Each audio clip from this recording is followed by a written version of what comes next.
Assalamualaikum. How are you guys? कैसे हैं आप लोग? A very very good morning to you. My name is Sahir Lodhi and you're watching Morning with me and of course it is on Channel 24. और हाल चाल कैसा? क्या गुजरा आपका वीकेंड? कैसा गुजरा? अच्छा गुजरा? मेरा बहुत अच्छा गुजरा. I didn't do anything. I was in fever. मैं मतलब बुखार में था all weekend. It wasn't right. Wasn't good. आज बड़ी मुश्किल से मैंने अपने आप को हिम्मत करके उठाया. नहीं well सोया हूँ तो उठाया ना, मतलब सोया नहीं था. But so please pray for me. इन दोनों थोड़े से कुछ ज़रा हालात ज़रा जो सेहत के हैं वो मखदूशी हैं, लेकिन ये सिर्फ मेरे साथ नहीं है, सभी के साथ हैं. तो this is what we have done. आज का शो इतना अच्छा है कि मुझे खुद भी ऐसा लग रहा है कि आज अगर शो में होस्ट भी ना करता तो भी देखता ज़रूर. रीज़न क्या है उसका रीज़न ये है, अस्पताल बहुत महंगे, डॉक्टर्स बहुत महंगे, कैसे जाएंगे? इंश्योरेंस का हमारे यहाँ कॉन्सेप्ट तो है लेकिन वैसे नहीं है जैसे और मुल्कों में होता है. एंड बाय द वे जल्दी आपके लिए खुशखबरी है. जल्दी अगर आप घर ओन करना चाहते हैं, प्लॉट कम से कम ओन करना चाहते हैं तो आप ओन कर सकेंगे.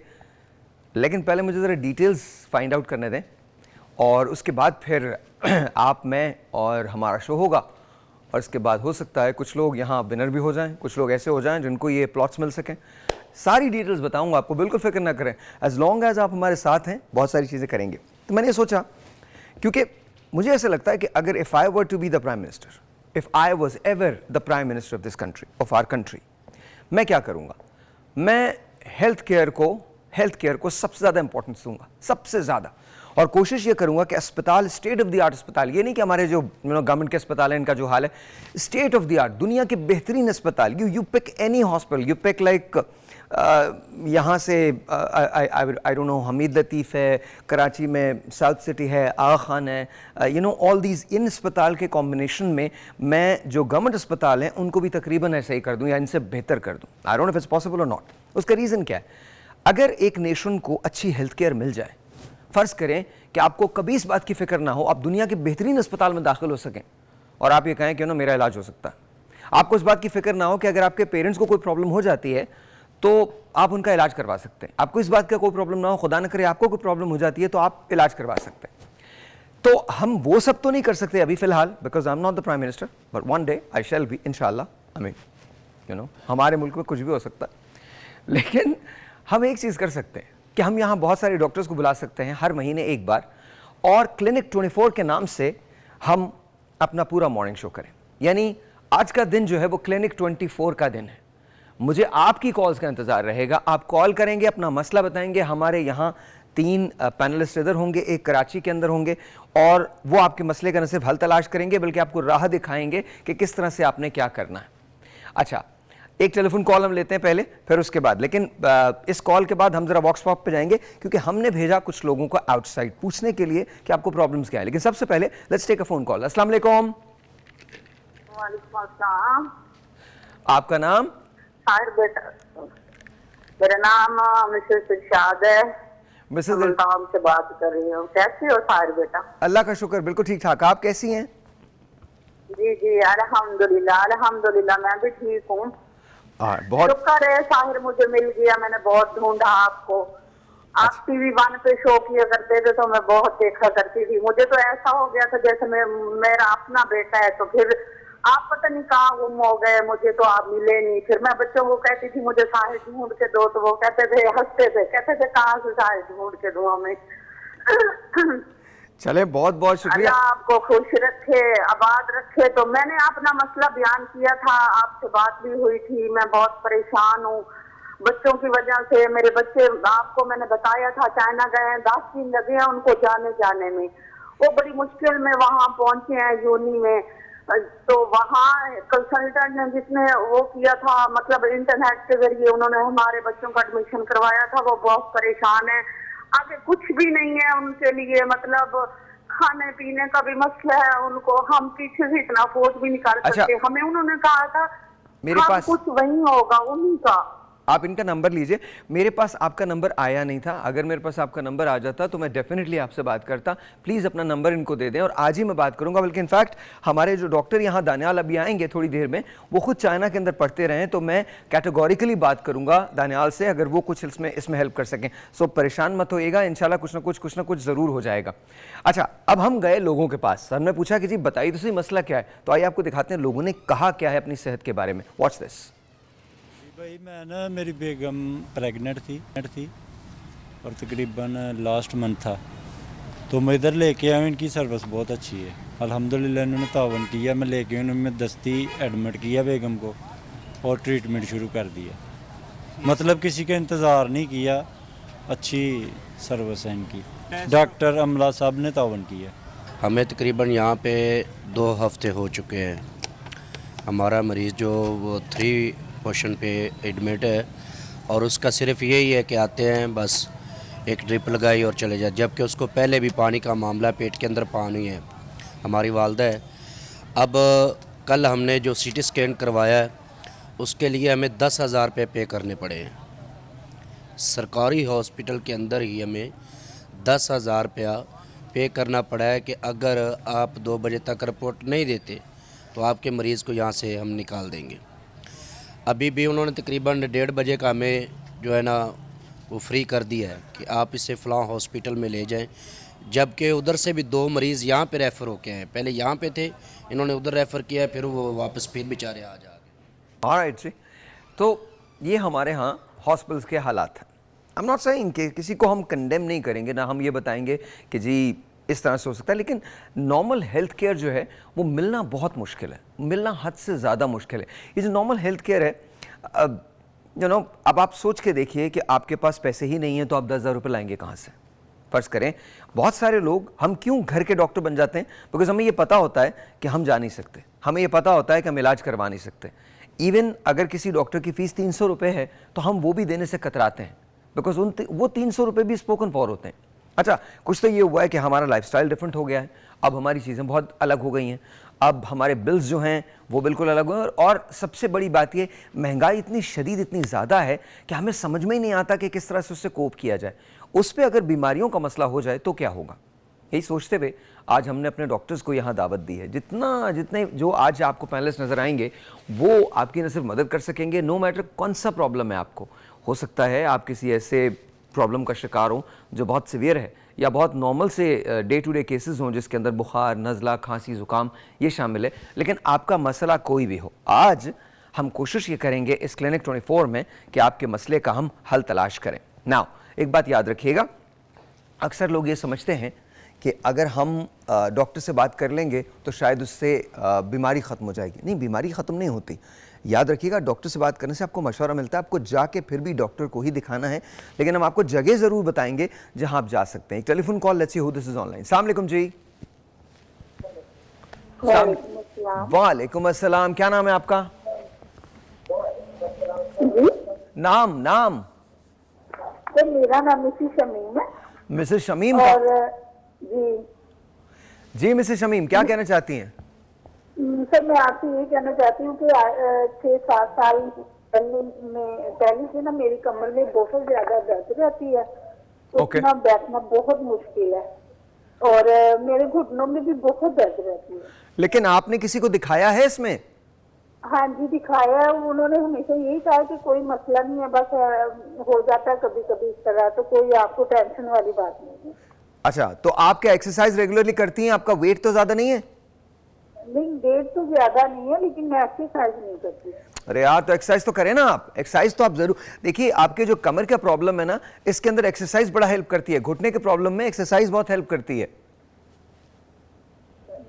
आपकी ग़िज़ा कैसी है? आपकी ग़िज़ा कैसी है? आप क्या क्या खाती हैं अपनी ग़िज़ा में? नॉर्मल डाइट लेती हैं या कभी डाइट करती हैं? नहीं सर, नॉर्मल ही होती है हमेशा, जो आम रूटीन में घरों में होती है। और क्या उम्र क्या है आपकी? 48। 48। ऑलराइट, तो 48 में ना जॉइंट्स के पेन्स वगैरह होना शुरू हो जाते हैं। आप ज़रूर किसी ऑर्थोपेडिक से किसी ऐसे सर्जन से या किसी ऐसे डॉक्टर से ज़रूर बात करें और पता करें कि क्या किसी चीज़ की कमी तो नहीं है, कोई डेफिशिएंसी तो नहीं है। अब जाहिर है वो जब डॉक्टर्स आएंगे तो मैं और मज़ीद पूछ लूँगा आपके लिए, लेकिन ये देखिए कहीं ना कहीं कोई ना कोई डेफिशिएंसी ज़रूर होती है कि आपको इस किस्म के प्रॉब्लम्स जो हैं उनको फेस करना पड़ रहा है। ठीक है, तो प्लीज़ मैं जब आएंगे डॉक्टर्स तो मैं आपके बारे में ज़रूर पूछूंगा। शो देखते रहिएगा और साथ साथ मैंने आपको बताया ना कि अगर आप तैयार हैं प्लॉट लेने के लिए तो फिर आपको शोज देखना है। अभी ये नहीं बताऊंगा, आगे बताऊंगा। एक ब्रेक लेते हैं, ब्रेक के बाद डॉक्टर्स के साथ बात करेंगे। A very good morning to you. जाना कहीं नहीं है, एक कप चाय का बनाएं, टीवी के सामने बैठें and talk to me. We'll be right back. All right, जी, once again, welcome back and let's say hello to Dr. Saira Mustahsan. आप डीन हैं किंग एडवर्ड मेडिकल कॉलेज की। अस्सलाम वालेकुम मैम, बहुत शुक्रिया for being here on the show. बहुत शुक्रिया। Thank you for calling me and thank you for inviting me. Thank you जी, बहुत शुक्रिया। Doctor Daniyal Shah general physician हैं। अस्सलाम वालेकुम जी, कैसे हैं? ठीक है, आपको मैं कभी कभी मेजर कह लिया करूँ ऐसी मतलब लगता है ना हमारा मतलब खैर नहीं, कैसे आप? ठीक है, अल्हम्दुलिल्लाह जी। डॉक्टर साहब, इन दिनों क्या बीमारियां हैं जो हो जाती हैं? क्या चीज़ बहुत ज़्यादा है? बुखार ज़्यादा है, नज़ला ज़्यादा है, खांसी ज़्यादा है, स्मॉग की वजह से और कॉम्प्लिकेशंस ज़्यादा हैं, ये जो इन्फेक्शस डिजीज़ हैं ये ज़्यादा हैं, जिसके अंदर कोविड भी शामिल है, जिसके अंदर डेंगू भी शामिल है, जिसके अंदर अब तो कॉन्गो वायरस भी आ गया। तो टेल मी, क्या चीज़ बहुत ज़्यादा है इस वक्त? Thank you very much doctor Sahir साहब। मैं को डॉक्टर इसलिए कहूँगी क्योंकि आपने जितनी बीमारियों के नाम लिए हैं ये सब बहुत कॉमन है and being medical specialist in infectious diseases 2 साल वेट कर लीजिए, I will be a doctor. 2 साल I am doing my PhD in astrophysics. हाँ, वाओ, एक्सीलेंट। हाँ, तो मेरे ख्याल में 2 साल के बाद I will be also I won't be your doctor like you but I will be a doctor as well. तो आपने जितनी बीमारियों के नाम लिए हैं ये सब की सब दे आर हाईली प्रेवलेंट। हम एक ऐसे सोसाइटी में रह रहे हैं हाँ। जहाँ पर एक तरफ इन्फेक्शियस डिजीज़ का बर्डन बहुत ज़्यादा है और दूसरी तरफ नॉन इन्फेक्शियस डिजीज़ जो हैं वो भी बहुत ज़्यादा हैं। हाँ। तो मैं हमेशा कहती हूँ कि we are dealing with double edge sword. हम 2 धारी तलवार के ऊपर चल रहे हैं। जहाँ तक बात है इन्फेक्शियस डिजीज़ की, मेरा स्पेशल इंटरेस्ट भी है इन्फेक्शियस डिजीज़ में। मैं कोरोना एक्सपर्ट एडवाइजरी ग्रुप और डेंगू एक्सपर्ट एडवाइजरी ग्रुप की मेंबर भी हूँ और हमने टाइम के साथ देखा कि डेंगू बहुत ज़्यादा अमवात कॉज कर रहा है। इसकी वजह ये है कि इसका इलाज सही तरह नहीं होता, जिसके लिए फिर गाइडलाइंस बनाई गई और इसमें लोगों को बेहतर इलाज की सहूलियात के लिए एक तरतीब दी गई कि इस तरतीब से इलाज होना चाहिए। हाँ। हमने ये भी देखा है कि बहुत सी ऐसी बीमारियां जैसे टीबी अभी तक बहुत ज़्यादा है, टाइफाइड बहुत ज़्यादा है और अभी आपने कॉन्गो क्रिमियन हेमरेजिक फ़ीवर की बात की। बलूचिस्तान और वो इलाके जहाँ पर अभी भी पालतू जानवर रखे जाते हैं, स्पेशली कैटल्स, बकरियाँ और भेड़ें, वहाँ पर इसका मुतासर होने की तादाद ज़्यादा है। इसी वजह से आपने देखा जब ईद उल अज़हा में मैस मूवमेंट्स होती है जानवरों की तो कॉन्गो क्रिमियन हेमरेजिक फ़ीवर का एकदम बहुत ज़्यादा ब्रेकआउट हो जाता है और तादाद अमराज की ज़्यादा हो जाती है।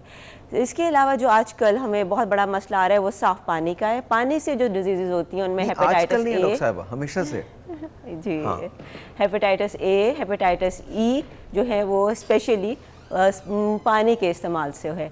आपने बिल्कुल सही कहा कि साफ़ पानी हर इंसान की बुनियादी सहूलत है और इसके लिए हमने हमेशा बात की है कि साफ़ पानी से बहुत सी बीमारियों का तदारुक हो सकता है, बचाव हो सकता है और बहुत से आउटब्रेक्स से हम प्रिवेंट कर सकते हैं। अगर देखा जाए तो जो डेंगू और मलेरिया हैं इनका भी पानी से ताल्लुक़ है और टाइफाइड और जितने भी हमारे मुंह से जाने वाली बीमारियां इनका भी इसी से ताल्लुक़ है। तो साफ़ पानी ना सिर्फ बुनियादी इंसानी ज़रूरत है, इंसान की जो तख्लीक है वो भी पानी में हुई है, हमारा बका भी पानी के साथ है। तो पानी की सफाई बहुत इम्पॉर्टेंट है।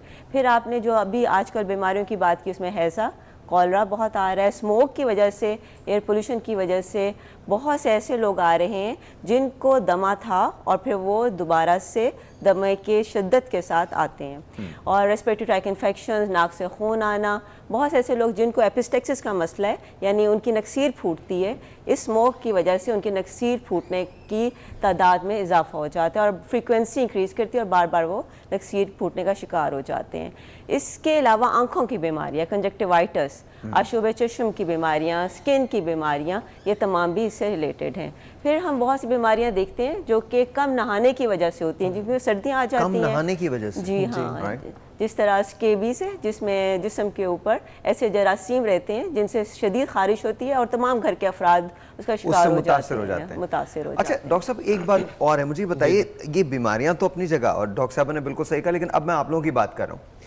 सर बीमारियां हो भी जाएं, फर्ज करें हाई फीवर भी हो, तो लोग घर में इलाज करने की कोशिश करते हैं, देखें और पैनाडोल ले लेते हैं या कुछ और टैबलेट्स ले लेते हैं, वो डॉक्टर के पास नहीं जाते, वजह क्या है?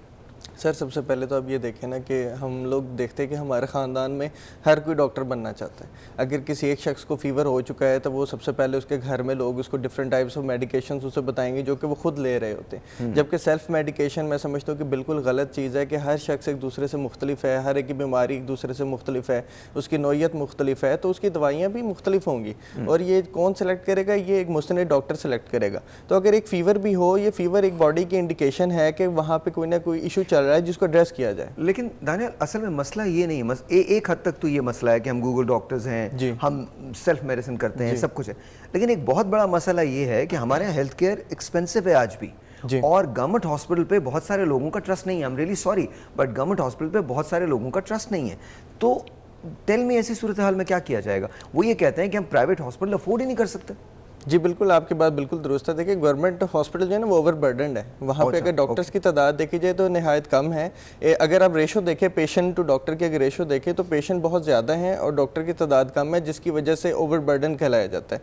इसका मैं समझता हूँ कि सोल्यूशन ये है कि जो ऐसे डॉक्टर्स जो कि ट्रस्ट हॉस्पिटल्स में काम कर रहे हैं, वेलफेयर हॉस्पिटल्स में काम कर रहे हैं, जो कि फ्री ऑफ कॉस्ट या बिल्कुल इंतहाई लो कॉस्ट के ऊपर मेडिकेशंस दे रहे हैं, तो जो लोग अफोर्ड नहीं कर सकते तो वो ऐसे अदारों में जा सकें, लेकिन एटलीस्ट डॉक्टर से ज़रूर रब्ता कीजिए। इसका एक और हल भी है जो कि हम अक्सर जगह पे कहते हैं जहाँ पॉलिसी मेकिंग हो रही है, कि पाकिस्तान उन ममालिक में है जो कि बहुत ज़्यादा रिसोर्सफुल नहीं है इकनॉमिकली, अगर देखे जाए तो इतनी एक्टिविटी नहीं है। तो पॉलिसी मेकिंग में family medicine it is a very important component.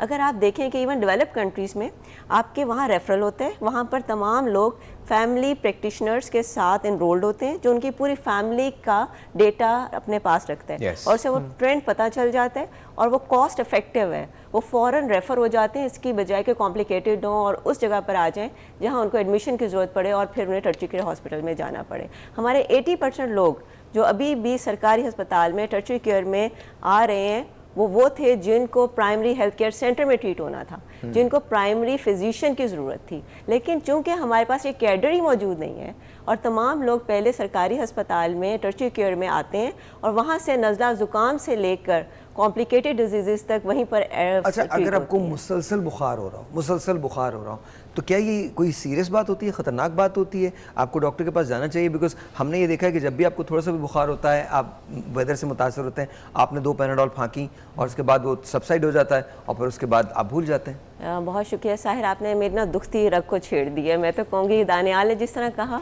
हमारे यहाँ जब तक मरीज़ इंतहाई कॉम्प्लिकेटेड नहीं होता वो डॉक्टर्स के पास आने से अवॉइड करता है, वो तावीज़ ले लेगा, वो किसी हकीम के पास चला जाएगा, वो होम्योपैथिक के पास चला जाएगा या पुराना नुस्खा इस्तेमाल कर लेगा। और अक्सर बुखार जो मुसलसल हो रहे होते हैं हमारे पास तब आते हैं जब वो शॉक में चले गए। एक कॉल ले लूँ मैं, कॉल के बाद हम यहीं से बात करते हैं। अस्सलाम वालेकुम।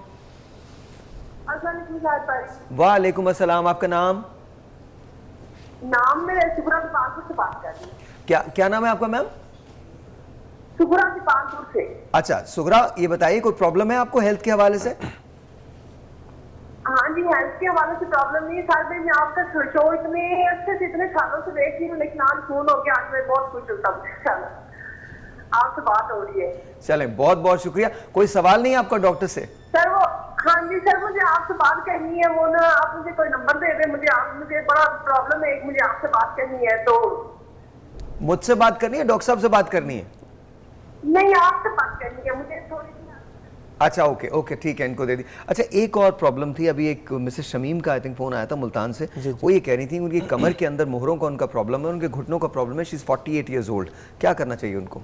देखिए सबसे पहले तो 48 ईयर्स की बात की जाए और फीमेल जेंडर की बात की जाए तो आजकल ऑस्टियोआर्थराइटिस जैसी बीमारी काफ़ी प्रेवलेंट है, जो कि ज़्यादातर घरेलू काम करने की वजह से हड्डियाँ घिसना शुरू हो जाती हैं और ख़ासतौर पर उनको लो बैक पेन और ख़ासतौर पर घुटनों की दर्द होना शुरू हो जाती है।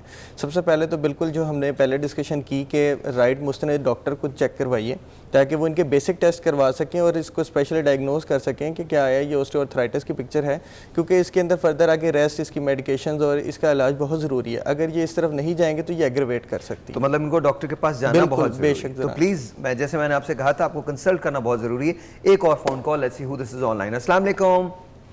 अस्सलाम वालेकुम। वालेकुम अस्सलाम। आपका नाम? मेरा नाम सर शबीना है, मैं रावलपिंडी से बात कर रही हूँ ना। जी जी, बताइए।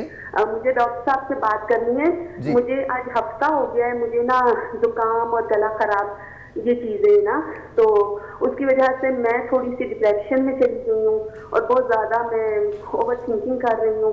मुझे समझ नहीं आ रही, काफ़ी मतलब है, मुझे जुकाम है और गला खराब है ना। ऑलराइट, बहुत शुक्रिया। डॉक्टर साहब, कोई सवाल करना चाहेंगे आप? जी हाँ बिल्कुल। बुखार का इसके साथ कोई एसोसिएशन है? आपको बुखार हो रहा है? नहीं है, कुछ भी नहीं है, सिर्फ मेरे गले में इन्फेक्शन हुआ।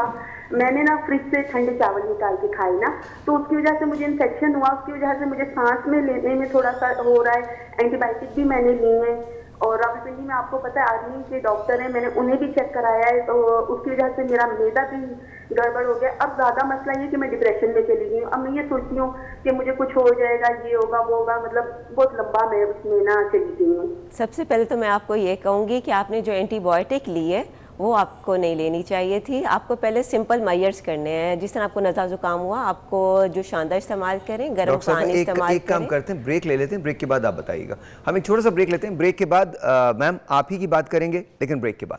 ऑलराइट जी, once again welcome back. Doctor Smara Nadeem ने हमें ज्वाइन किया। अस्सलाम वालेकुम मैम, कैसी हैं आप? ठीक हैं, बहुत शुक्रिया फॉर बीइंग हियर। अच्छा मैम, आप जो बात कर रही थी वहीं से हम शुरू करते हैं, बताइए। जी हाँ, हम ये बात कर रहे थे कि अगर बुखार नहीं है तो इसके लिए इनको चाहिए कि जो शांदे का इस्तेमाल करें, गरारे इस्तेमाल करें, एक अच्छा माउथ वॉश सुबह शाम इस्तेमाल करें, अपने मुंह की सफाई का ख़ास ख्याल रखें और दिन में 5 दफ़ा जब वज़ू करते हैं तो कोशिश करें कि ये हलक तक ज़रूर गरारे करें। अच्छा, और इन दोनों तो स्मॉग वगैरह की वजह से ये सारे गले के तो बड़े एयर नोज थ्रोट के तो बहुत सारे प्रॉब्लम्स हैं ना? जी हाँ बिल्कुल। और दिन में अगर वो 5 दफ़ा ये बार बार गरारे करते हैं, और एंटीबायोटिक्स कभी भी ओवर द काउंटर यूज़ ना करें। हम चाहते हैं क्विक फिक्स, हम चाहते हैं जल्दी से ठीक हो जाएं, लेकिन ये एंटीबायोटिक रेजिस्टेंस पैदा करते हैं। अच्छा, दुनिया में एंटीबायोटिक्स जो हैं, और आप तीनों इसमें जंप इन कर सकते हैं, दुनिया के अंदर एंटीबायोटिक्स प्रिस्क्रिप्शन के बगैर नहीं देते। जी बिल्कुल, यूजुअली नहीं देते। हमारा मुल्क वाहिद मुल्क है जहां आपको सोने की टैबलेट से लेकर एंटीबायोटिक्स तक बगैर प्रिस्क्रिप्शन के मिल सकती है। इसी वजह से एंटीबायोटिक रेजिस्टेंस भी बहुत डेवलप होगी। हमारे पास पेशेंट आते हैं जो हमने कल्चर कराए होते हैं, जो बग आता है उसमें सारी एंटीबायोटिक रेजिस्टेंस होती है। तो what is the future of Pakistan ना, कि जब आपकी एंटीबायोटिक सारी ही लग गई हैं पेशेंट को और कोई इफेक्टिव ही नहीं रह गई, तो फिर हमने क्या देनी है? लास्ट रिजॉर्ट भी इवन जो हमारी ब्रॉड स्पेक्ट्रम है तो वो भी लग चुकी हैं पेशेंट्स को, और इवन उसके साथ भी रेजिस्टेंस डेवलप हो गई। तो व्हाट नेक्स्ट? अभी मैंने ना 23 में लैंसेट हमारा जर्नल है जो इंटरनेशनली बड़ा हाई इम्पैक्ट फैक्टर जर्नल है, उसमें पब्लिश किया 33 pathogens that have shown resistance to common antibiotics. और आप इससे ये अंदाज़ा लगाएं कि अभी पिछले दिनों जब कोविड था तो शायद ही कोई शख्स होगा जिसने एंटीबायोटिक यूज़ नहीं की। मैं उस एंटीबायोटिक का नाम नहीं लूँगी क्योंकि अक्सर मैं किसी सेमिनार में जाती हूँ तो मैं उनसे पूछती हूँ कि जिसने कभी इस एंटीबायोटिक का नाम नहीं सुना प्लीज़ हाथ खड़ा करें, और कोई ऐसा शख्स नहीं होता नॉन डॉक्टर्स में जिसने हाथ ना खड़ा किया हो। तो सब हाथ खड़ा करते हैं, सब ने एंटीबायोटिक यूज़ किया कोविड में। And this is why we have typhoid that is resistant.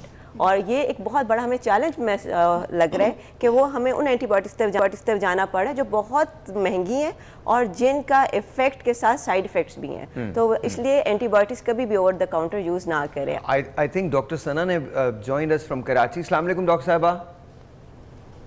क्या हाल है आपके? बिल्कुल ठीक ठाक, आप कैसी हैं? आप ठीक हैं? ठीक हूँ। अच्छा डॉक्टर साहब, मुझे ये बताइएगा कि इन दिनों कराची के अंदर भी पोल्यूशन का बहुत बड़ा मसला है, बहुत बड़ा इशू है। तो पोल्यूशन की वजह से क्या चीज़ें हैं जो हो जाती हैं, कौन सी बीमारियां हैं जो बहुत प्रेवलेंट हैं इस वक्त?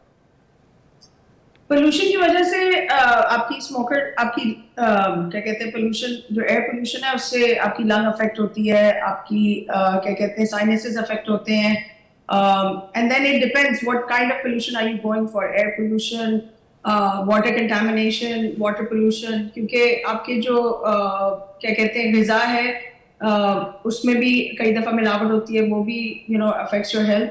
सो a lot of plastics for instance जो हमारे क्योंकि हमारा जो वाटर है वो नहीं होता, प्रोसेस नहीं होता, वो क्या कहते हैं केमिकल ट्रीटमेंट के थ्रू नहीं जाता, तो जो प्लास्टिक्स आपके डंप होते हैं वाटर में, और अगर वो लोग जब कंज्यूम करते हैं उसकी वजह से बहुत पोल्यूशन जो होती है वो हेल्थ को अफेक्ट करती है। फैलेट्स होते हैं, बीपीए होते हैं, इन सब चीजों से। तो पोल्यूशन तो बहुत किस्म की होती है, डिपेंड्स ऑन आप लेट्स से कि हम एयर पोल्यूशन की बात करते हैं और वाटर कंटामिनेशन की बात करते हैं, अगर ये दो हैं तो इसकी वजह से कौन सी बीमारियां हैं जिनको आप देख रही हैं जो बहुत ज़्यादा हैं और जिसको अवॉइड किया जा सकता है सिंपली मास्क पहनने से, या सिंपली पानी को उबाल के पीने से, या उसको नथार लेने से, या उसके अंदर कोई फिटकरी वगैरह डालने, एलम डालने से? तो मतलब कौन सी ऐसी चीज़ें जो वाटर कंटामिनेशन से हो सकती हैं और जो एयर पोल्यूशन से हो सकती हैं?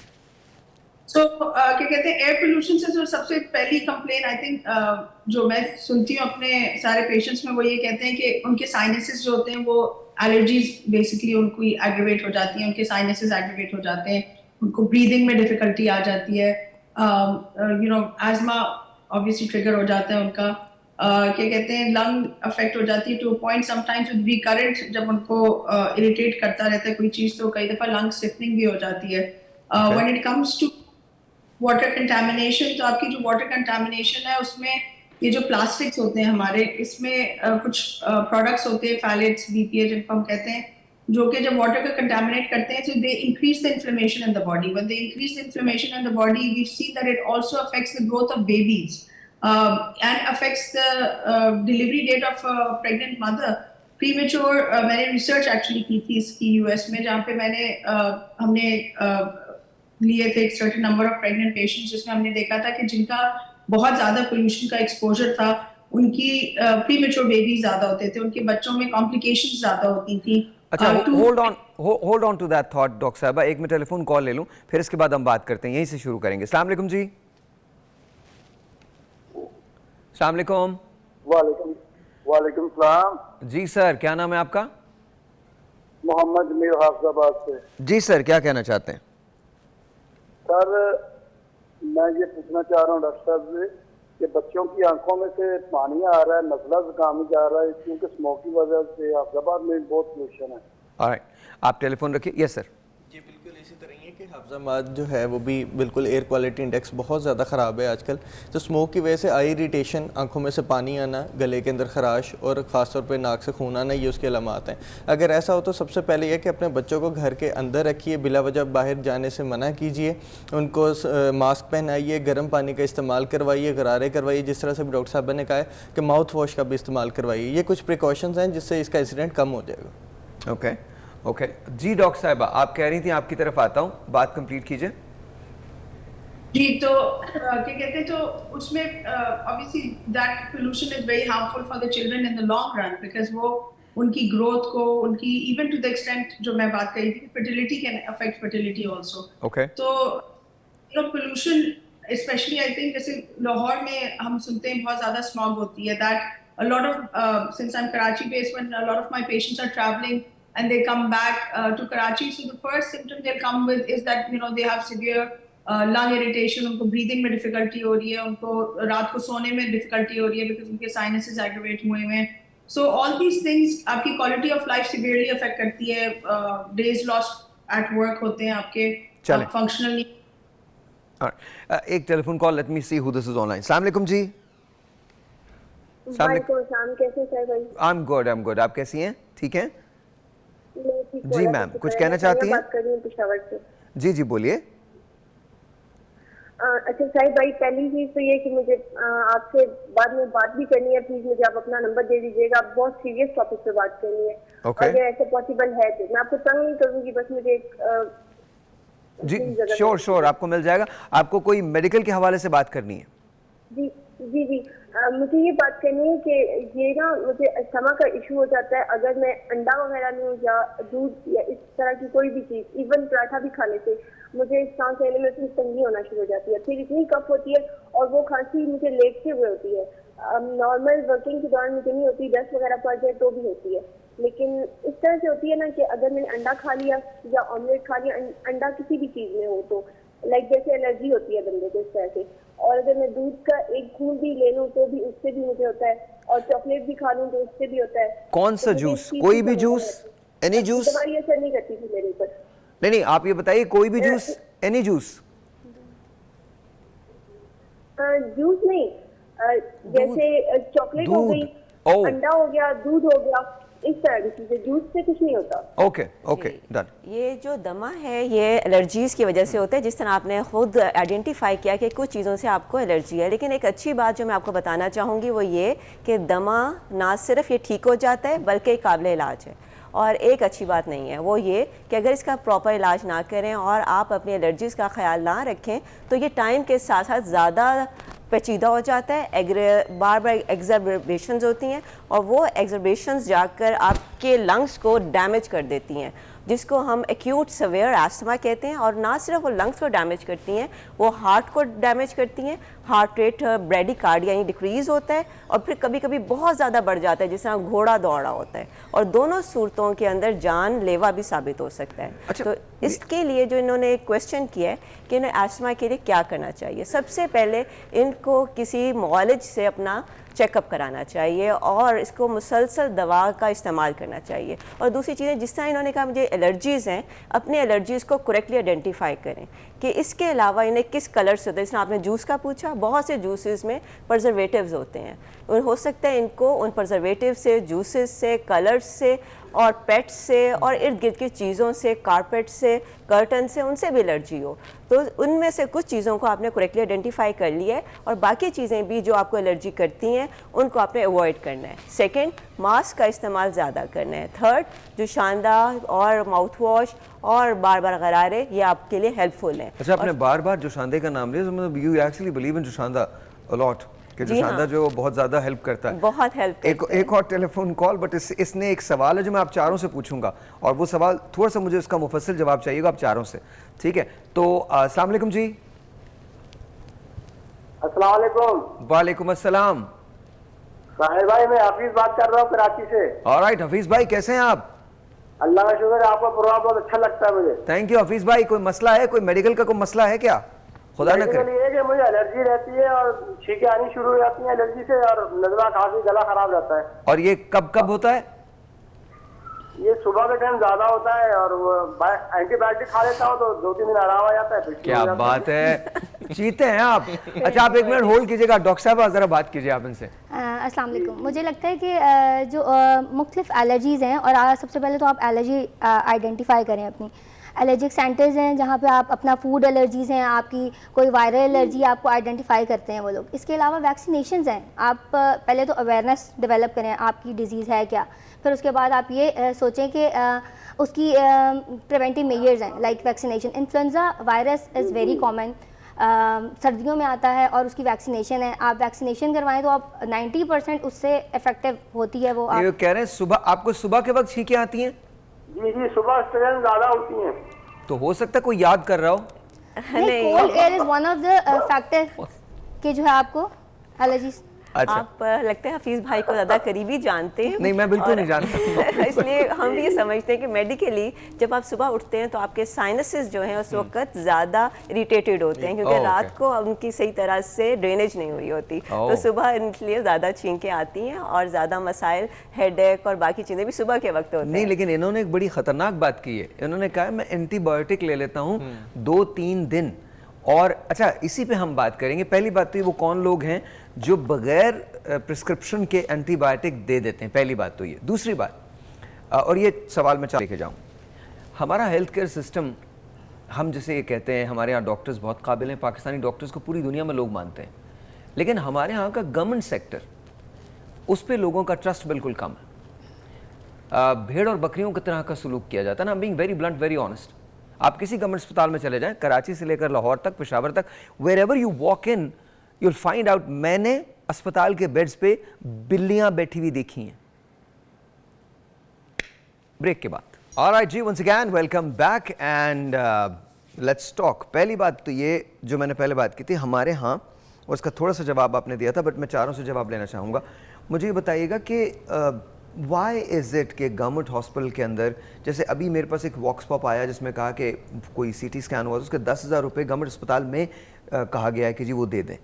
तो वाई इज़ इट गवर्नमेंट अस्पताल के अंदर एक तो डॉक्टर्स अवेलेबल नहीं होते, और अगर आपने कहा कि जी ओवरबर्डन होता है, बट देन ये किसकी जिम्मेदारी है?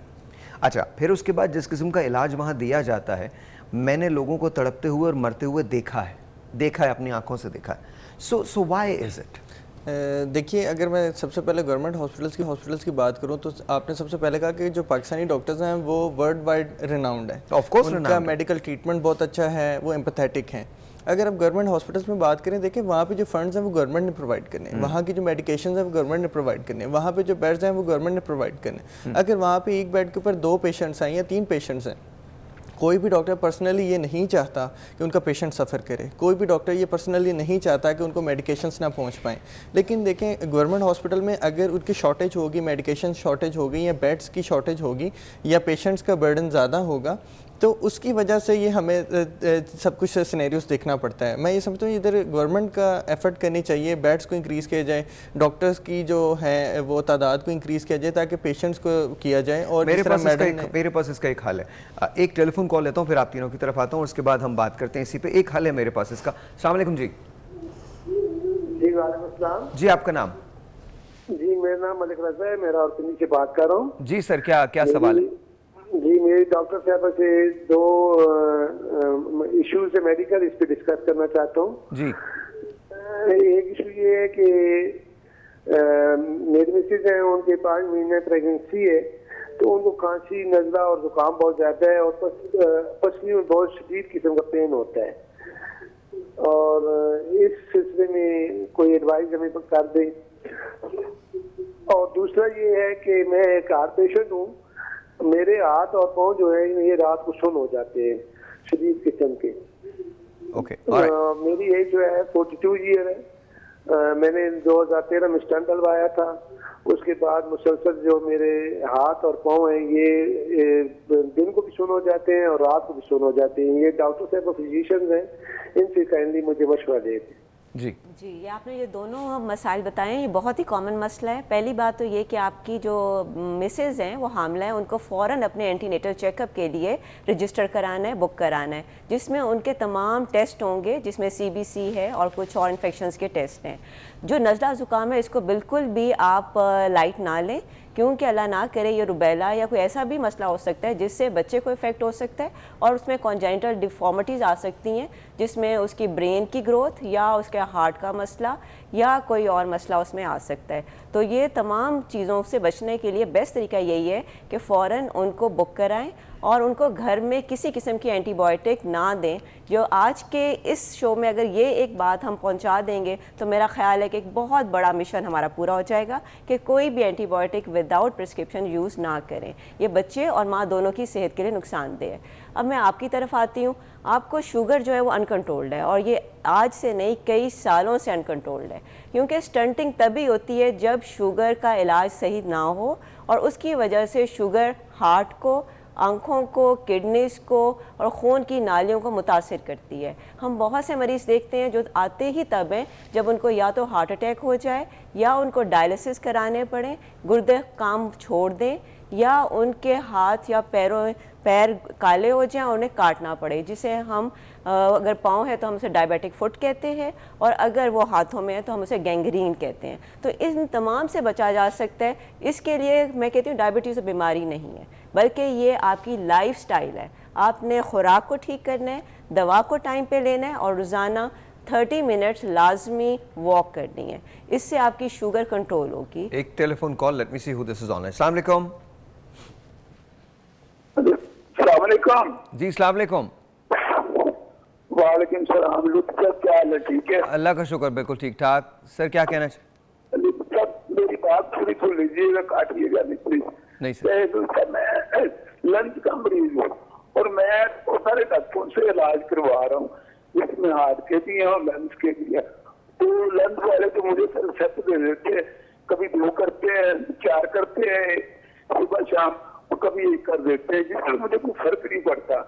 और वो हार्ट की वजह से, वो लंच की वजह से शायद हार्ट में प्रॉब्लम है, वो हार्ट को ब्लड कंट्रोल करने के लिए दो शाम ऐसे मुझे खानी पड़ती है, और बहुत मसला होता है इन चीजों में। तो कोई डॉक्टर साहब है तो मैं एक्सरसाइज कर सकता हूँ, मैं बता दें कि वो कहते लंग सुकड़ गया है। मेरा ख्याल 5 साल हो गए उसको, मेडिसिन खा खा के होगी हो दूसरी देसी, कोई फर्क नहीं पड़ता किसी चीज से भी। आप ये कह रहे हैं कि आपको डॉक्टर्स ने ये बताया कि आपका लंग जो है खुदा न करे वो सुकड़ गया है? हाँ जी बिल्कुल ऐसे ही। ओके, और आपको दूसरा प्रॉब्लम हार्ट का क्या है? हार्ट को वो लंग्स की वजह से वो प्रेशर में कमी बेसी होती है। अच्छा, ओके ओके। जी, इनका जो बहुत अच्छी तरीके से उन्होंने अपना मर्ज़ बताया और उनकी आवाज़ सुन के ही आपको लग जाता है कि इनको सांस का शदीद मसला है और इनको हार्ट का मसला है। उनका आप सांस देखें कि वो सही तरह नहीं आ रहा और उनका मतवातर सांस आना चाहिए, ये बार बार ब्रेक्स ले रहे थे। इनको जो मसला हमें समझ आ रही है इनका सांस लेने से, वो यही है जो कि ये बता रहे हैं कि इनके लंग्स ख़राब हैं। ये मोस्ट प्रॉब्ली इनको हमें पूछना पड़ेगा कि ये स्मोकिंग तो नहीं करते रहे, हुक्के का इस्तेमाल तो नहीं करते रहे, या बहुत पोल्यूटेड एरिया में तो नहीं रहे, क्योंकि ये देखा गया है कि जब 1 मिनट स्मोक में या पोल्यूटेड एरिया में सांस लेना 10 सिगरेट्स स्मोक करने के बराबर है। तो सेकंड, इन्होंने अगर स्मोकिंग, हुक्का या कोई इस तरह की चीज़ इस्तेमाल करें, सबसे पहले तो उसे ख़त्म करें। दूसरा, उससे भी अहम ये है कि जो दवाइयाँ इन्होंने पूछी, मैं 5 साल से इस्तेमाल कर रहा हूँ, मैं मज़ीद इस्तेमाल करूँ या नहीं, तो दवा तो अब आपने सारी ज़िंदगी नहीं छोड़नी, क्योंकि जो इस वक्त आपके आवाज़ की सिचुएशन है, इससे हम अंदाज़ा लगा सकते हैं कि आपकी सिचुएशन सांस की भी अच्छी नहीं है। और जब लंग्स ख़राब होते हैं तो हार्ट और लंग्स एक दूसरे के साथ जुड़े हुए हैं, तो हार्ट पर भी मसला आता है। बल्कि एक और हाइपरटेंशन की टाइप है जिसे हम पल्मोनरी हाइपरटेंशन कहते हैं, वो भी इससे हो जाती है। अच्छा, मैं डॉक्टर सना की तरफ जाता हूँ। डॉक्टर साहबा, अभी हम बात कर रहे थे, आप कॉल्स भी देख रही हैं, ये वो लोग हैं जो गवर्नमेंट में इलाज भी करवाते हैं लेकिन फिर भी गवर्नमेंट अस्पताल से सेटिस्फाइड नहीं होते, और अक्सर औकात गवर्नमेंट अस्पताल में नेग्लिजेंस का शिकार होकर मरीज जो हैं वो अपनी जान से भी हाथ धो बैठते हैं। तो वजह क्या है? इसकी वजह एक हमारी केयर मैनेजमेंट में वो है, गैप है। असल में जैसे इनने बोला कि इतने टेस्ट कराते हैं डॉक्टर, इनको ये नहीं पता कि टेस्ट क्यों कराया डॉक्टर ने, हमारे में समझाया नहीं जाता। ये एक फंक्शन होता है केयर मैनेजमेंट का, जिसमें जो केयर मैनेजर होता है, अगर डॉक्टर के पास टाइम नहीं है तो वो काइंड ऑफ एक सपोर्ट स्टाफ की तरह वर्क करता है, जहाँ पे सारी ये जो क्वेश्चंस हैं वो पेशेंट के जब सॉल्व करता है तो वो पेशेंट को इत्मीनान मिलता है। अक्सर आप सुनते होंगे पेशेंट्स कहते हैं डॉक्टर साहब आदि आपसे बात करके ही तसल्ली हो गई, आधा तो इलाज इधर ही हो गया। उसकी बहुत बड़ी वजह ये है कि पेशेंट्स नीड काउंसलिंग। उनको ये पता होना चाहिए कि उनकी बीमारी किस शिद्दत की है, उसके प्रोग्रेशन क्या है, व्हाट टू एक्सपेक्ट, क्या कर सकते हैं वो अपनी ज़िंदगी को बेहतर करने के लिए, और उनकी दवाइयाँ उनके लिए क्यों ज़रूरी हैं। जैसे अभी इन्हें समझाया कि उनको कि आपको ये दवाइयाँ फॉर लाइफ लेनी है, तो इससे थोड़ा पेशेंट की एक्सपेक्टेशंस और उसकी मैनेजमेंट बेहतर हो जाती है। तो आई थिंक गवर्नमेंट हॉस्पिटल्स में because of lack of time, lack of coordination of care, lack of वो फ्लो, प्रॉपर फ्लो, ये सब चीज़ें मैसर नहीं होती, जिससे पेशेंट की obviously is not satisfied with the care they getting, क्योंकि उनको समझ ही नहीं आ रही कि उनको क्या मिल रहा है। बहुत सी दफ़ा हम देखते हैं कि दवाइयाँ सही दी होती हैं डॉक्टर ने, लेकिन क्योंकि काउंसिल नहीं किया होता तो वो ले ही नहीं रहे होते पेशेंट्स। ओके डॉक्टर साहब, क्या एम्पैथी की कमी होती है गवर्नमेंट अस्पताल में, या चूंकि हम let's be very clear, because मैंने जो देखा है, मैंने जो हशर देखा है वो ये देखा है कि अगर आप किसी गवर्नमेंट अस्पताल में चले जाएं तो मरीज़ लाइन से पड़े हुए हैं, और मतलब लोग बल्कि इनफैक्ट एक हादसा हमारे एक दोस्त के साथ हुआ, आप यकीन मानिए उनको कोई पूछने वाला नहीं था। फॉर 5 आवर्स वो अपनी टूटी हुई उंगली लेके एक जगह पड़े हुए थे, उंगली कट गई थी उनकी और वो एक जगह पड़े हुए थे। सो एंड ये दिस हैपेंड इन कराची। सो क्या वजह क्या, व्हाई डू यू थिंक?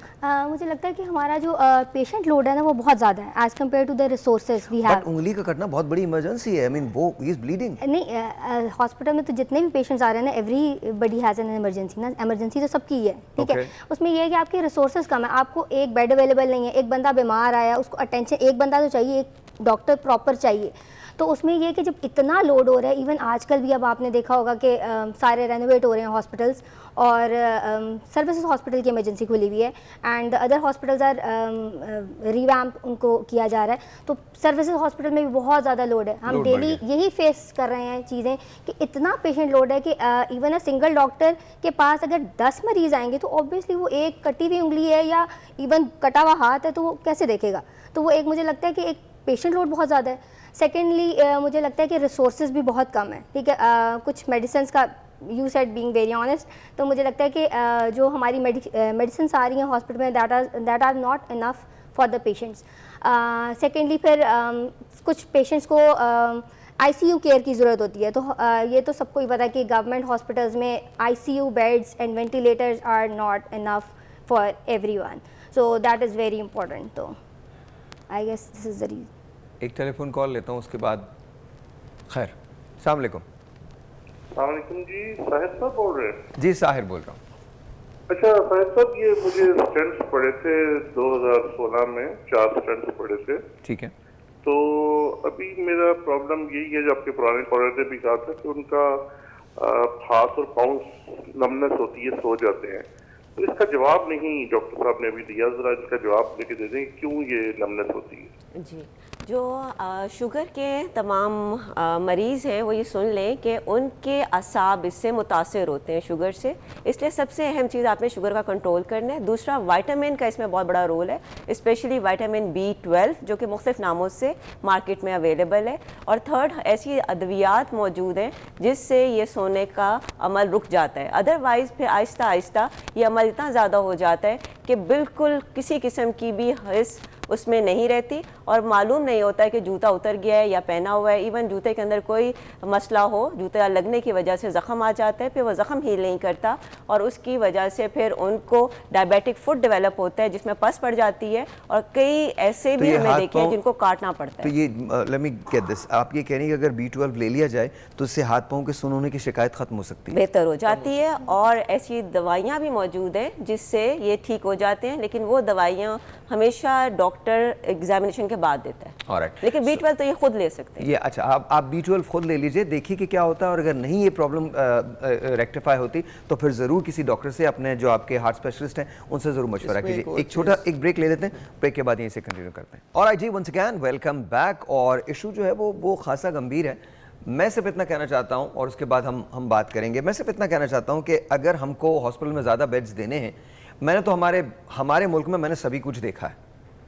मैं जब पाकिस्तान में आया था आज से 18 साल पहले, तो अक्सर लोग मुझसे पूछा करते थे, आप इतने साल बाहर रहे, आपको उर्दू कैसे आती है? तो मैंने हमेशा एक बात कहता था कि मैं पाकिस्तान से गया था, पाकिस्तान मुझ में से कभी नहीं गया, तो मेरी तो समझ में ये बातें नहीं आ सकती ना। दूसरी बात, 17 ग्रेड के अफसर हों, 18 ग्रेड के अफसर हों, 19 ग्रेड के अफसर हों, जो मराआत हम इन लोगों को देते हैं क्यों दी गई हैं गवर्नमेंट से? बड़े बड़े घर मिले हुए हैं, बड़ी बड़ी गाड़ियां मिली हुई हैं, बंद करें सब। क्या दुनिया के जितने तरक्की याफ्ता ममालिक हैं वहां सब कुछ ये होता है? नहीं, ये वो कॉम्प्लेक्सेस हैं जो 1947 से पहले थे और आज तक उनको कैरी करके चलते हैं। मैं ह्यूमन बिहेवियर में एक बात पढ़ाई जाती है, इंफीरियरिटी कॉम्प्लेक्स जो है वो जाहिर है एग्जिस्ट करता है, लेकिन आपको पता है इंफीरियरिटी कॉम्प्लेक्स की सबसे बुरी शक्ल क्या है? Superiority complex. सुपीरियरिटी कॉम्प्लेक्स जो है वो इंफीरियरिटी कॉम्प्लेक्स की सबसे बुरी शक्ल है जो हमारे यहां एग्जिस्ट कर रहा है। हमारे यहां 2 कानून हैं, 2 अस्पताल हैं, हर चीज 2-2 हैं। एक वो उनके लिए जो अशराफिया है और एक उनके लिए जो बाकी लोग हैं। हम उसको जितना भी शुगर कोट कर लें, let's all sit here and let's pretend that everything is okay. मैं जब से बड़ा हुआ हूं इस मुल्क में, मैंने हमेशा यही बात सुनी है कि आने वाले दिन बहुत अच्छे होंगे। चंद दिन के बाद ये चीज़ तब्दील हो जाएगी, चंद सालों के बाद ये चीज़ तब्दील हो जाएगी। मैंने बहुत सारी कंपनीज को यहाँ आते हुए देखा है, यहाँ से जाते हुए देखा है। हम तो इतने बड़े लोग हैं कि हम ये कहते हैं कि डॉलर क्यों महंगा हुआ, एट द सेम टाइम हमने डॉलर की ज़ख़ीरा अंदोज़ी की है। मेरे और आपके समझने की बात नहीं है, जहां कसूर हुकूमतों का है वहां कहीं ना कहीं हमारा भी कसूर है। हम भी खुश हैं जहां जैसे हैं, हमने भी अपने आप को तब्दील करने की कोशिश नहीं की। हमने भी सोच लिया है कि ये ऐसे ही है और हमसे ज़्यादा खुदा किसी ने दरियाफ्त नहीं किया। हर चीज़ के अंदर, जुम्मे को मर जाओ जन्नती हो जाओगे, फला चीज़ हो जाए तो अल्लाह ने चाहा था, वन व्हीलिंग करते हुए कोई मर जाए वो तो शहीद हो गया। मुझे समझ में नहीं आता आप क्या सोचते हैं। अगर आप अपनी ज़िंदगी को तब्दील करना चाहते हैं तो वेयर डू यू स्टार्ट? आप वेट करेंगे कि दूसरे लोग आपको बताएं कि आपने कैसे अपनी जिंदगी तब्दील करनी है? No, you need to start. Coming back to you sir. जी छोड़ें सर, मैं क्या सोचता हूँ, मैं तो ऐसे ही सोचता रहता हूँ, दिमाग ठीक नहीं मेरा, तो जाने दीजिए। बट क्या कॉल आ गई यार, उनकी ना हो। हेलो, अस्सलाम वालेकुम। जी अस्सलाम वालेकुम। जी अस्सलाम वालेकुम, क्या नाम है सर? नदीम बात कर रहा हूँ लाहौर से। जी नदीम भाई, क्या कहते हैं? आप अभी बात कर रहे थे कि हमारे यहाँ दो अस्पताल हैं। माजरत के साथ हमारे यहाँ डॉक्टर्स भी दो हैं। सरकारी अस्पताल में वही डॉक्टर और चेहरे के साथ हैं और प्राइवेट हॉस्पिटल्स में और चेहरे के साथ बैठे हुए हैं। प्राइवेट हॉस्पिटल में डॉक्टर्स जो हैं वो पोलाइटली बात भी करेंगे, आपको चेक भी करेंगे। सरकारी अस्पताल में आपको लेबोरेटरीज की तरफ भेज देंगे, टेस्टों की तरफ उलझा देंगे। जो अफोर्ड कर सकता है वो प्राइवेट अस्पताल में चला जाता है। सरकारी मरीजों ने तो धक्के ही खाने हैं। डॉक्टर्स का रवैया बड़ा अहम है। ये डॉक्टर साहब बैठी हुई हैं, वो अभी बता रही थी कि मेरा 35 साल का तजर्बा है। तो आप बताइए कि अगर ये प्राइवेट हॉस्पिटल में है तो ये किस तरह ट्रीट कर रही होंगी, और अगर सरकारी हॉस्पिटल में है तो इनको मरीजों की भरमार के हवाले से भी दीगर मसाइल अपनी जगह, लेकिन ट्रीटमेंट कैसा होगा? एक मरीज को जो आधा घंटा या 1 घंटा देती हैं, वो 5-5 मिनट में 7-7 मिनट में मरीज जो है वो ओके जी फलां लेबोरेटरी से नहीं नदीम भाई, वो बात तो डॉक्टर सना ने भी कही है, वो तो खुद ही कह रही है, और वो बात तो डॉक्टर दानियाल ने भी कही जो आप कह रहे हैं, और वही बात डॉक्टर साहबा ने भी कही कि ओवरबर्डन का शिकार है। जो मैं कह रहा हूँ वो ये कह रहा हूँ कि ओवरबर्डन खत्म हो सकता है अगर हम अपनी बाकी चीजें जो है वो दुरुस्त कर लें। और देखिए, जहां तक पाकिस्तानी डॉक्टर्स की बात है, मैंने ऐसे डॉक्टर्स देखे हैं अपनी लाइफ के अंदर। मेरे बेहतरीन दोस्तों के अंदर थे डॉक्टर ताहिर शमसी। मैंने और ताहिर ने जितना काम किया है, आपको पता है, मैं ताहिर को फ़ोन करता था यूं करके, लिटरली। अगर नदीम साहब आप हैं तो सुनिएगा, मैं ऐसे फ़ोन, जैसे आपने फ़ोन किया ऐसे मैं ताहिर को फ़ोन करता था बोन मैरो के लिए लोगों के, और 22-22, 23-23 लाख रुपए के बोन मैरोज ताहिर ने यूं किए, ऐसे किए डॉक्टर। दूसरी बात नहीं सर नदीम भाई, मुझे इजाज़त दीजिए, इजाज़त दीजिए। ये भी देखा कि डॉक्टर मैं हूँ या तुम चुप करके इलाज करवाओ वाला रवैया होता है। अच्छा, ये मैंने खैर मैं ऐसे डॉक्टर्स को नहीं जानता, मैं जेन्युइनली बता रहा हूँ, बिकॉज मुझे लगता है हमारे यहाँ जो चंद चीज़ें बहुत अच्छी हैं उनमें डॉक्टर्स बहुत बेहतर हैं, बहुत बेहतर डॉक्टर्स हैं। चाहे वो किसी जगह देख लें आप देखिए, फैसिलिटीज़ नहीं है, ओवरबर्डन है, और जैसे डॉक्टर सना ने कहा उससे मुतासर हो जाती हैं चीज़ें, जो केयर होती है वो मुतासर होती है, लेकिन ऐसा नहीं है कि उनके अंदर एम्पैथी की कमी हो या वो आपसे बात ना करना चाहते हो। बट एनीवे, मैं डॉक्टर साहब से बात करता हूँ। डॉक्टर साहब किस हद तक सही कह रहे हैं? मैं पार्शली इनसे एग्री करती हूँ, क्योंकि कहते हैं कि 5 उंगलियां बराबर नहीं होती, इसलिए किसी भी जगह पर तमाम लोग एक जैसे नहीं होते। लेकिन उससे भी इम्पॉर्टेंट चीज़ हमारा टीम वर्क है। आप देखें नर्सिस की रेशो क्या है, फिजियोथेरेपिस्ट की अवेलेबिलिटी क्या है, फार्मेसी की क्या सिचुएशन है। एक डॉक्टर जो सामने नज़र आ रहा है उसके साथ एक पूरी टीम काम करती है। आप खुद अमेरिका में रहे हैं, वहाँ पर डॉक्टर दवा लिखता है, दवा को एक्सप्लेन फार्मेसी वाले करते हैं, एक एक दवा का इफ़ेक्ट, साइड इफ़ेक्ट बताते हैं, उनकी प्रॉपर कम्युनिकेशन होती है, फ़ोन करते हैं कि जी फॉलोअप हो गया, रेफरल है, आप आएँ। फिजियोथेरेपिस्ट होते हैं, पूरे उनकी एक्सरसाइजेज हो रही होती हैं। नर्सिंग है, उनको तमाम चीज़ें वहाँ पर प्रोवाइड की जा रही होती हैं। एक कॉल है डॉक्टर साहब, आई एम सॉरी, वहाँ से इशारा होता तो मुझे लेना होता। अस्सलाम वालेकुम। अस्सलाम वालेकुम जी, आपका नाम? आफरा जी, क्या कहना चाहती हैं? साहिब साहब, मैं तो आपसे बात करना चाह रही थी। डॉक्टर शास्त्रा साहब भी और आप भी बहुत अच्छे हैं। और दूसरा ये कि मैं पिछले 1 हफ्ते से ना, यही मेरे साथ मसला बना हुआ है, गला खराब, वो बंद कर नहीं, ऐसे दिमाग का जो फंसा बंद हो जाता है वो हुआ है। मेडिसिन भी खा रहे हैं, ओके, तो लेकिन कोई फर्क नहीं पड़ रहा। दूसरा, आपसे मैंने एक और पूछना था। आपने एक बार एक शो में बताया था कि जो गंजापन होता है ना, उससे लगाने के लिए अदरक का रस लगाते हैं। क्या? वो तो बहुत पुरानी फैन हूँ कि जो सर पे बाल नहीं उठते ना, उसके लिए बेस्ट जो है वो अदरक का रस लगाते हैं। देखिए, कोई भी रिटर्न जो होगा वो बेहतर होगा, लेकिन याद रखिए आपको अंदर कोई प्रॉब्लम नहीं होनी चाहिए, आपकी स्कैल्प पे प्रॉब्लम कोई नहीं होनी चाहिए। प्याज का अर्क भी लगा सकते हैं, अदरक का भी लगा सकते हैं, बट देन ये हैक्स हैं, ये कभी काम करेंगे, कभी शायद काम ना भी करें। अगर आपको खुदा ना करे कोई जख्म है स्कैल्प पे, तो इन चीज़ों को गुरेज कीजिएगा, इन चीज़ों से गुरेज कीजिएगा। मैं पहले आपका जो पहला जवाब है उनसे वो लेना चाहता हूँ। इनके गले में तकलीफ है, मेडिसिन भी खा रही है, ठीक नहीं हो रहा। मैं सबसे पहले ये कहूँगी कि ये थोड़ी सी प्रिवेंटिव मेजर्स करें। एक तो मास्क वेरी इंपॉर्टेंट, आपका गला ख़राब होगा ही नहीं। इसके अलावा नीम गर्म पानी का इस्तेमाल करें, माउथ वॉश करें। ये चीज़ें नहीं होती तो फिर आप एंटी एलर्जी स्टार्ट करें कुछ, तो she would be get up. मैं आपको बड़े मज़े की बात बताऊँ, तुम क्या कह रहे थे, गर्म पानी फ्री होता है चाइना में? जी मैं ये अर्ज़ कर रहा था कि चाइना के अंदर अगर आपको हर एक चीज़ जो है ना मतलब कि विद मनी मिलेगी, लेकिन गर्म पानी आपको मुफ्त मिलेगा वहाँ पर। कि अगर आप चाहे एक छोटी सी दुकान में जाएं, एक रेस्टोरेंट में जाएं, चाहे एक होटल में जाएं, तो आपको hot water totally free of cost available होगा चाइना में। और उनका क्या बिलीव है हॉट वाटर के बारे में? देखिए हॉट वाटर का बिलीव उनका ये है कि आप कोई भी चीज़ खाते हैं, अगर आप ऑयली फूड स्पेशली पाकिस्तान में खाया जाता है तो ऑयल जो है वो हमारे थ्रोट के अंदर स्टिक कर जाता है। जब वो स्टिक करता है उसके बाद अगर आप ठंडा पानी पीते हैं तो वो आप देखेंगे वो वहीं पे ही स्टिक रहेगा।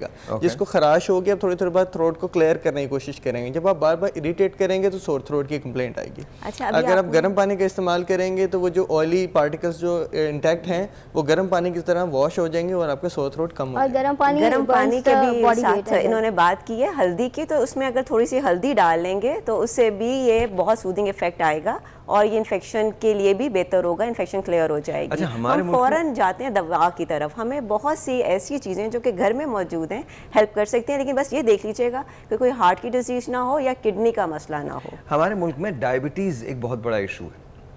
मैं डॉक्टर सना की तरफ जाता हूँ पहले, फिर उसके बाद आप तीनों से पूछता हूँ। डॉक्टर साहब मुझे बताइए डायबिटीज़ के लिए क्या करना चाहिए? क्या रैंडम अचानक से टेस्ट करवाते रहना चाहिए या एक दिन आपको इंतज़ार करना चाहिए, खुद ही पता चलना चाहिए? अपने लाइफस्टाइल को किस तरह से रखा जाए कि डायबिटीज़ आपको ना हो? क्या ऐसा कुछ हो सकता है? कोई प्रिवेंटिव मेजर्स हो सकते हैं? जी बिल्कुल हो सकते हैं। The thing is diabetes screening जो आपने सवाल पूछा वो बहुत इंपॉर्टेंट है, बिकॉज जहाँ पे ओबेसिटी आती है वहाँ पे हम एज को नहीं देखते। So even if a child or a teenager has come into the obesity category, you should screen them for diabetes. या फिर आपको उनकी जिल्द पे कोई चेंजेस, डार्कनिंग या कोई ऐसी चीज़ नज़र आए जिससे आपको शक हो तो you should screen for diabetes. The other thing is कि वैसे by the age of 40 screening yearly आपकी डायबिटीज़ की होनी चाहिए। If you have a family history of diabetes then you need early screening, मतलब 30 की एज से ही आपकी स्क्रीनिंग शुरू हो जानी चाहिए। लोग अक्सर क्या कहते हैं डॉक्टर साहब मेरे पास आएंगे 5-6 साल बाद टेस्ट कराया होगा और पता चलेगा कि शुगर अनकंट्रोल थी और पता नहीं कब से अनकंट्रोल थी, तो वो कहेंगे कि मैं तो सही था। So diabetes does not tell you it's there. तो बहुत से लोगों को ये अंदाज़ा होना चाहिए कि ये चीज़ फ़ौरन नहीं आती, ये आपको एकदम सिम्टम्स नहीं देती initially. The other thing is आपने प्रिवेंट कैसे कर सकते हैं? प्रिवेंट ऐसे कर सकते हैं, देखिए डायबिटीज़ में अक्सर लोग शुगर, हमारे यहाँ शुगर को शुगर से एसोशिएट किया जाता है कि ये चीनी की बीमारी है। ये चीनी की बीमारी नहीं है, अनाज, मैं कहती हूँ ये कार्ब्स की बीमारी है। तो हम अगर अपना कार्ब का बजट, जैसे हम अपने घर का बजट को कंट्रोल रखते हैं और हमें पता होता है ये हम इतना स्पेंड कर सकते हैं, ऐसे अगर हम अपने खाने की ग़िज़ा को भी एक बजटेड देखें और हम देखें कि भाई आज अगर हम सुबह दावत पे इनवाइटेड थे तो हमने इतना ज़्यादा कार्ब्स खाए, इतनी ग़िज़ा जो है वो भारी खाई, तो हम रात को लाइटर खाएं या हम अपना नाश्ता लाइटर करें।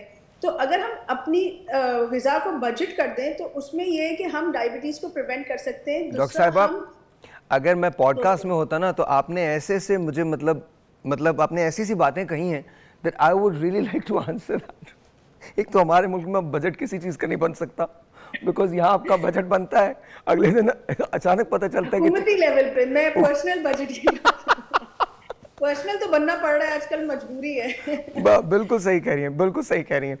मैम ये बताइए कि दिल का दौरा क्यों होता है? जी हाँ, अभी ये जो दिल का दौरा है इसकी भी एक बहुत बड़ी रिसर्च हुई, फ्रेमिंघम हार्ट स्टडी हम कहते हैं, उसमें 4 इम्पॉर्टेंट चीज़ें को सामने लाया गया। इनमें से सबसे अहम चीज़ जो है वो है कि ब्लड प्रेशर का कंट्रोल रखें, दूसरा शुगर का कंट्रोल रखें, थर्ड स्मोकिंग से बचें। जैसा मैं देखें अब तो बच्चे भी स्मोकिंग की तरफ जा रहे हैं, वेप और इलेक्ट्रॉनिक सिगरेट्स और पता नहीं क्या क्या चीज़ें और आ गई हैं। और फोर्थ के ऊपर कोलेस्ट्रॉल। और जहाँ शुगर की हम बात करें तो 4 तरह की शुगर है। बच्चों में जो होती है डायबिटीज़ टाइप 1, टाइप 2 जो कि उमूमन बड़े लोगों में होती है, फिर हमारे पास मेच्योरिटी ऑन से डायबिटीज़ ऑफ यंग है जो कि 20 साल के बच्चों में भी होती है। और आप सोचेंगे बच्चे नहीं मानते, उनके पेरेंट्स नहीं मानते कि उनको शुगर है। और रही बात दिल की, ये वो वाहिद चीज़ है जिस पे आपका इख्तियार कम होता है, लेकिन कोशिश कीजिए कि अगर आप दिल के दौरे से बचना चाहते हैं तो उसको बहुत ज़्यादा अहमियत मत दें, इसको उतनी ही अहमियत दें। समझ तो रहे होंगे ना आप मैं क्या कह रहा हूँ? हाँ, बस इसको याद रखिए सभी एक जैसे हैं। हम दुनिया में सबसे ज़्यादा प्यार अपने आप से करते हैं। कुछ लोगों को मेरी बात बहुत बुरी लगेगी, apologize, my apologies to them. But ये जो हम डोल करते रहते हैं ना कि वी केयर, बट मोस्टली खैर जाने दीजिए, मैं आपको क्या लाइफ के लेसन्स दे रहा हूँ। ब्रेक लेते हैं, ब्रेक के बाद बात करते हैं। ऑलराइट जी, once again welcome back and I am with Zahid भाई एंड जाहिद भाई अस्सलाम वालेकुम। What is this sir? Sir ये सिंगापुरियन राइस है। Oh very nice. इसमें सबसे नीचे बॉयल्ड एग है, बॉयल्ड राइस है। ओके। उसके बाद इसके ऊपर नूडल्स हैं, फिर चिकन जो सा ब्लैक चिली गार्लिक में Okay. पेस्ट में बना के Okay. कर दिया जाता है। उसके बाद इसके ऊपर गार्निश की जाती है कॉकटेल सॉस की। Very nice. तो ये आज हम खा सकते हैं? जी बिल्कुल खा सकते हैं। You guys should try this. हाँ seriously, you guys should try this. बहुत मज़े का होता है ये बहुत मज़े का होता है। और सर आप भी बड़े कमाल आदमी sir, thank you very much, I love it. और फिर आपसे कह रहा हूँ कि अगर आपको मार्फा किचन के अंदर यहाँ पर हमको ज्वाइन करना है तो थोड़ी दिन के बाद हम आपके पास खुद आ रहे हैं और आप हमें यहाँ पर इनके साथ ज्वाइन कर सकेंगे। प्लस एक कंपटीशन है जो डिज़ाइन होने जा रहा है, लेकिन उसके लिए भी थोड़ा सा वेट कीजिएगा, बिकॉज हम आपको लेके जाएंगे एक ऐसी जगह जहाँ आप एक्सपेरिमेंट भी कर सकते हैं, कुजीन बना भी सकते हैं और एक बहुत बड़ा प्राइज़ भी जीत सकते हैं। बस sir thank you very much, thank you, बहुत बहुत शुक्रिया, बहुत बहुत शुक्रिया। ऑलराइट जी, कोई टिप्स मौसमों के हवाले से इन दिनों किस तरह से बचा जाए? आजकल तो कोल्ड है, तो सबसे पहले ये है कि आप बहुत ज़्यादा सर्दी में तो बाहर निकले ही ना, ठीक है? निकले ही ना बाहर। Prevent yourself, wear warm clothing. और रिगार्डिंग स्मोक आपको तो पता ही है कि मास्क पहने। और इवन अब घर के भी मैंने कुछ दिनों पहले देखा था कि उसमें था एक बंदा इंटरव्यू ब्लॉगर था एंड उसने रिसर्च की हुई थी, तो उसने मुझे बताया कि आप अपने घर में खिड़कियाँ थोड़ी कम खोलें और जो खिड़की खुली भी है उसमें गीला कपड़ा लगाएं। तो I think it is one preventive measure कि आपकी स्मोक भी अंदर कम आएगी। और ड्रिंक प्लेंटी ऑफ वाटर, ठीक है? वायरल डिजीज़ेज़ ज़्यादा होती हैं विंटर्स में, तो आप हाइड्रेट करें अपने आप को ताकि आपका वायरल लोड ज़्यादा बॉडी में ना डेवलप हो। तो थैंक यू वेरी मच। क्योंकि prevention as a dean of preventive medicine, तो हमारा तो बेसिक जो आज का मैसेज है वो है ही प्रिवेंशन है। जैसे ही मौसम चेंज होता है, इस वक्त ना बहुत शदीद सर्दी है और ना गर्मी है, तो ये वो मौसम है जहाँ पर बहुत ज़्यादा एहतियात की ज़रूरत है कि आपने अपने कपड़ों को गर्म रखना है। अपनी खुराक में एक ट्रेडिशनल विजडम चल रहा है कि इस वक्त ड्राई फ्रूट शुरू हो जाते हैं, बहुत से घर में मेवा जात शुरू हो जाते हैं। अगर आपको कोई ऐसा मसला नहीं है जो कि आपकी डायबिटीज़ या ब्लड प्रेशर को बढ़ाता है, तो इन तमाम चीज़ों को ज़रूर इंजॉय करें, क्योंकि ये तमाम चीज़ें आपको सेहतमंद रखेंगी। इसके अलावा मछली का इस्तेमाल मैं ज़रूर कहूँगी, रिकमेंड करूँगी, और वो फ्राइड ना हो। उसमें बेसन लगा के फ्राई करके उसके फैटी एसिड्स और जो हम ओमेगा 3 और 6 की बात करते हैं वो ख़त्म हो जाते हैं। इसलिए कोशिश कीजिए कि स्टीम ले लें या उसको बॉयल करके ले लें। सालन में बना सकते हैं? सालन में बनाएं, लेकिन हल्के नमक के साथ, क्योंकि ऑलरेडी उसमें काफ़ी नमक होता है। तो ये फ़िश का सीज़न है और मेवाजात का सीज़न है और अपने बहुत ज़्यादा ख्याल रखने का सीज़न है। और इसमें आपने ख्याल ये भी रखना है कि मच्छरों से बहुत बचें, क्योंकि इस वक्त मच्छर अभी भी मौजूद हैं और डेंगू और मलेरिया के बहुत से मरीज़ अस्पतालों में आ रहे हैं। इसका ख्याल रखें। फिर स्मोक के लिए बाहर निकलते हुए मास्क का यूज़ कर लीजिए और वापस आके गरारे करें। और घर में जो आम मेवा जात मौजूद होते हैं और छोटे छोटे जो हमारे मसाला जात होते हैं, उनका ज़्यादा इस्तेमाल करें। जी देखिए, जिस तरह से ठंडे मौसम की बात हो रही है, मैंने आपको बताया कि ऑयली फूड्स को कम कीजिए। ख़ासतौर पे सुबह उठ के तेज़ नाश्ते, देसी नाश्ते, ऑयली फूड्स, इसको प्रिवेंट करें और गर्म पानी का इस्तेमाल करें, ताकि अगर ऑयली फूड खाएं तो गले के अंदर उसके ऑयल के ड्रॉपलेट्स ना स्टिक हों, जिसकी वजह से सोर थ्रोट इंक्रीज़ हो जाता है। Alright ladies and gentleman, this is it. बातें तो बहुत सारी हुई, बीमारियों के बारे में हुई, अस्पतालों के बारे में हुई, मेडिसिन के बारे में हुई। किशोर कुमार साहब का एक गाना था, चंद रोज़ और मेरी जान, चंद रोज़, तेरे गम के दिन मेरे गम के दिन, चले जाएंगे कहाँ मान चंद रोज़। हम इस एयर कंडीशन स्टूडियोज़ में बैठे सामने कैमरे में देखते हुए बात कर रहे हैं। जब मैं यहाँ से निकलूँगा तो अपनी गाड़ी में बैठूँगा और अपने घर चला जाऊँगा। ये जाने बगैर के बहुत सारे लोगों ने जिन्होंने ये शो देखा होगा, उनके पास शायद इतना भी नहीं है कि वो किसी डॉक्टर के पास जा सके। हमारा काम बात करना है, हम बात कर रहे हैं। लेकिन व्हेन द डस्ट सेटल्स, तारीख लिखेगी। और ये याद रखिएगा, कभी कभी तारीख बहुत तल्ख हो जाती है, तो सवाल तो होगा आपसे, आपने इस मुल्क के साथ क्या किया, इसका तो सवाल होगा। लेकिन उससे पहले एक सवाल हमें अपने आप से करना है, क्या हम सही हैं, हम इस मुल्क के साथ ठीक करते हैं? अगर आप किसी की हेल्प कर सकते हैं तो कर दीजिए, बिकॉज आज से पहले शायद किसी को भी इतनी मदद की ज़रूरत नहीं थी जितनी आज है। कल क्या होगा we don't know, but today we need to be one as Pakistanis. Until tomorrow, this is my show. Khuda Hafiz.